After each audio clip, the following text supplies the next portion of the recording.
sujet du transfert des espèces sauvages de la réserve de Ranérou vers le domaine privé du ministre Abdou Karim Sall a traversé l'actualité à la vitesse de pointe d'une gazelle oryx. Mais c'est une course de fond, et elle semble loin de révéler toutes les incongruités qui font que la propriété du ministre à Bambilor n'aurait jamais dû être homologuée pour recevoir ces espèces rares.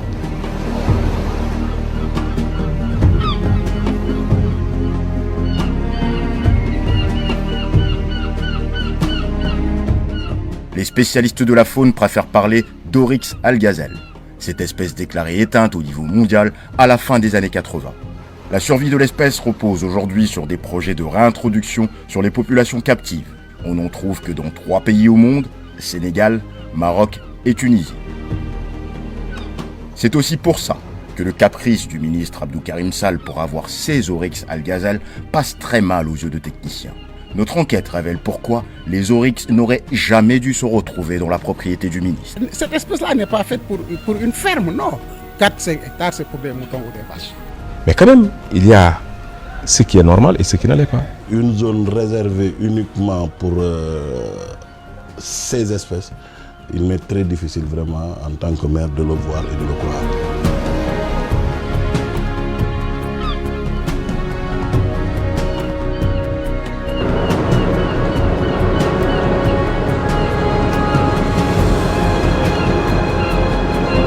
Notre enquête commence par les renseignements d'usage pour identifier la fameuse propriété qui aurait accueilli des oryx. Nous sommes allés directement demander à celui qui détient les clés de la ville s'il connaissait l'endroit ayant accueilli ces espèces rares. Une réserve forestière privée, un ranch, un vaste domaine. Le maire n'en revient toujours pas d'apprendre que sa commune avait de pareils hôtes. Je l'ai appris par la presse. Mais je n'avais pas vu vraiment au niveau de la commune de Bambilor une ferme qui peut abriter des espèces. La commune de Bambilor, sa réserve foncière, 99% de sa réserve foncière est urbanisée, est destinée à l'habitation. Le reste de sa réserve foncière, c'est dans le cadre de l'horticole ou bien de la culture hivernale. Nos recherches ne font que commencer. Et même si le maire ne nous a pas beaucoup aidés, nous nous lançons à la poursuite des oryx algazelle.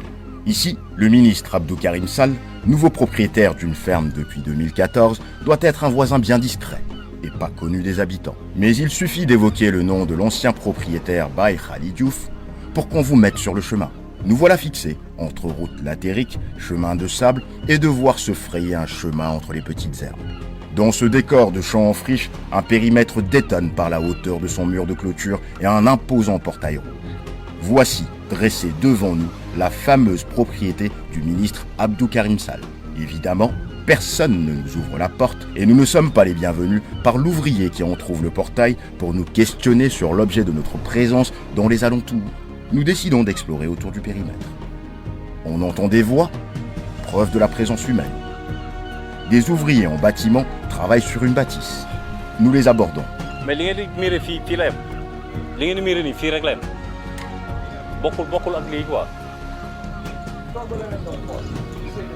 ah d'accord, ok. Mes premières surprises, ces ouvriers travaillent sur un terrain mitoyen. C'est la preuve que la propriété du ministre n'est pas si étendue que pouvait le laisser penser l'accueil d'espèces animales qui aiment dévaler les espaces, être au grand air. Nous avons joué les téméraires jusqu'au bout.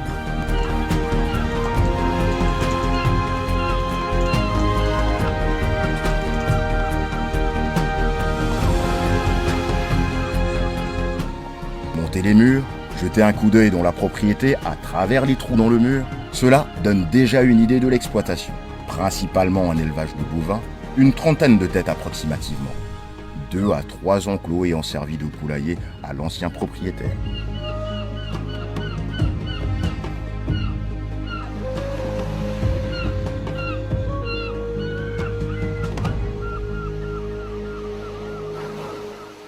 Nous décidons d'employer les moyens adéquats pour survoler la propriété. Nous avons requis les services d'un professionnel des drones avec une caméra embarquée. Nous sommes planqués à bonne distance et lançons l'engin d'exploration. À l'abordage, nous avons idée de la superficie du terrain de monsieur le ministre. 3 ou 4 hectares, tout au plus 5. mais guère plus. Du bâti, des enclos, à droite sous cet abri en tôle, c'est l'enclos des vaches que l'on a pu apercevoir par les trous du mur. Et hélas, point d'oryx à l'horizon. La propriété devait en recevoir 6. Les autorités ont officiellement reconnu la mort de 2 d'entre elles dans cette opération de transfert. Il n'est même pas sûr que les autres aient survécu à leur réimplantation. Nous décidons d'aller voir des hommes du métier avec les résultats de nos découvertes. La profession des conservateurs des parcs reconnaît 2 hommes. À eux deux, ils totalisent près de 100 ans de parc et d'administration de parc. Nous faisons cap sur Mbour, à 80 km de Dakar. Nous tirons le colonel Moustapha Mbaye de sa paisible retraite. Plusieurs fois conservateur du parc Niokolo-Koba, c'est lui l'artisan de la réserve privée de Bandia. Son descriptif des caractéristiques de l'espèce en question, l'oryx algazelle, donne une idée sur les incongruités de cette opération de transfert de bêtes sauvages chez le ministre Abdou Karim Sall à Bambilor. C'est des espèces qu'on appelle erratiques qui sont dévoreuses de grands espaces. Donc, il faut ouvrir, faire de sorte que l'animal se sente beaucoup plus à l'aise. Ce milieu d'accueil doit revêtir les caractéristiques qui sont conformes à son milieu naturel. Il n'y a que nous, hommes, qui sommes capables aujourd'hui d'aller à la Lune et d'y habiter. Les animaux, ils ne peuvent pas faire ça. Ils s'adaptent, certes, mais dans des conditions assez particulières. Mais faire revenir une espèce qui avait été déjà relâchée, qui commençait à prendre son élan, me paraît être dans le sens de procéder à la cassure de la dynamique qu'il y avait. Et c'est de ce point de vue-là qu'en tant que technicien, moi, je ne l'aurais pas fait. Le réquisitoire de l'autre gradé est encore plus cinglant. Le colonel Souley Ndiaye a fini sa carrière en tant que directeur des parcs nationaux, celui qui signe les autorisations de transfert. Et Dieu sait s'il en a suivi des opérations de transfert. Ce qui l'attriste surtout, c'est que l'on fasse joujou avec un patrimoine qui est plus qu'un trésor. On parle de l'oryx algazelle, qui est éteint au niveau mondial. Il n'y en a plus dans le milieu sauvage depuis les années 70-80. Ça, c'est constant, c'est connu. Quand on a créé la station de Gumbel, c'était pour faire revenir des espèces qui ont disparu en Afrique. À croire que ce sont des débutants qui ont piloté cette opération de transfert. Le cours du professeur Moustapha Mbaye leur sera bien utile. Pour une espèce sahélo-saharienne, quand vous l'introduisez dans la zone du Ferlo, c'est des espèces qui vivent dans la zone écogéographique du Sahel où il ne pleut pas beaucoup. Cette espèce-là a pour milieu naturel un endroit sec de ce genre. Le transfert des animaux, c'est comme un grand projet d'infrastructure avec ses études d'impact sur l'environnement, sur le comportement des espèces et du milieu. Ce n'est surtout pas un caprice de nouveaux riches pour avoir son animal exotique. On en a transféré ailleurs, mais avec études et conditions. Amboura, par exemple, et c'est dans le Podor, c'est le même biotope. Sinon, c'était plus sec que là, ils sont offerts. Une réserve privée, avec un protocole d'accord, c'est moi qui l'ai signé, approuvé par mon ministre à l'époque.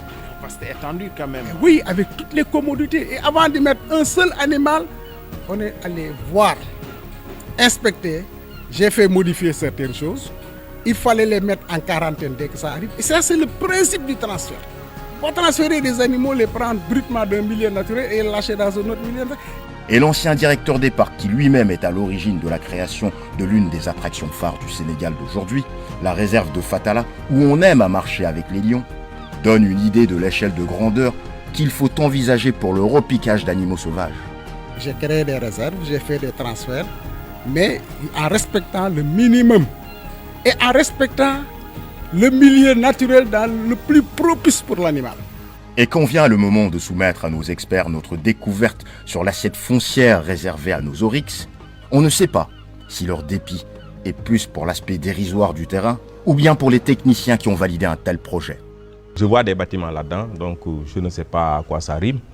Il faut qu'il y ait une adéquation entre ce qui se fait déjà dans les bâtiments et la présence des espèces.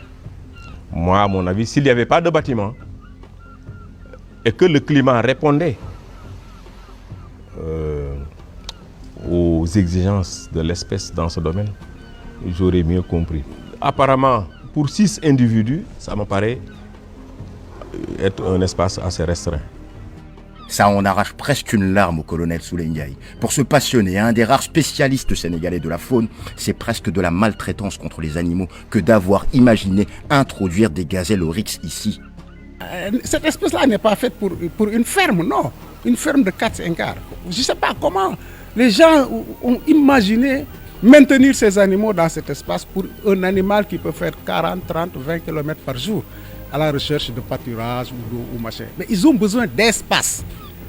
Alors, 4-5 hectares, c'est pour des moutons ou des vaches.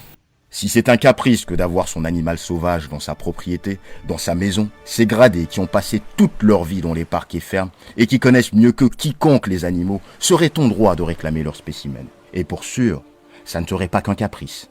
Les animaux y seraient bien traités. Mais si c'était aussi simple que ça, mais j'allais en avoir. Oh, personne n'est aussi légitime que moi pour disposer de ça. Personne n'est aussi légitime que moi. J'ai fait 40 ans. Avant de boucler notre enquête, nous avons également découvert que d'autres personnalités ont demandé et obtenu leurs spécimens. Et depuis quelque temps, c'est la course à l'échalote. Plus c'est exotique, mieux c'est.